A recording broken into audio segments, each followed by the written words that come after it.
Formal nang umupo bilang bagong Regional Director ng Police Regional Office Cordillera Administrative Region of Procar si Police Brigadier General Erickson Diaz Dilag sa ginanap na turnover of command ceremony sa Cambado Dangwa, Latridad Benguet nito lamang ika-21 ng Hulyo taong kasalukuyan. Ang seremonya ay pinangunahan ni Police Lieutenant General Edgar Alan Okubo, Acting Deputy Chief PNP for Operations, na nagsilbing panauhing pandangan at tagapagsalita. Sa kanyang mensahe, pinuri niya ang mahusay na pamumuno ng dating ama ng Procar at sa bagong talaga na si Police Brigadier General Dilag.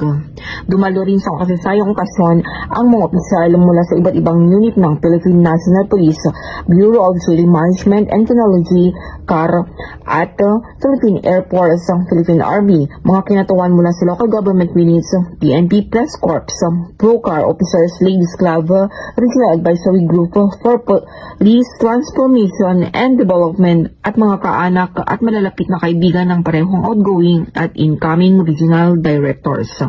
Pinalitan ni Police Brigadier General Dilag si Police Brigadier General David K. Prado Jr. na nagsilbi rin bilang Regional Director ng Procar sa loob ng mahigit 2 taon. Sa kanyang pamumuno, pinuri ni Police Brigadier General Prado Jr. sa mga naging kontribusyon na nagpapanatili ng kapayapaan at kaayusan sa rehiyon. Tampok sa nasabing programa ang pagpapasa ng command symbol ng Procar at ang formal na turnover ng property equipment inventory book mula kay Police Brigadier General Prado Jr. patungo kay Police Brigadier General Dilag bilang simbolo ng formal na paglilipat ng responsibilidad at pamumuno sa tanggapan.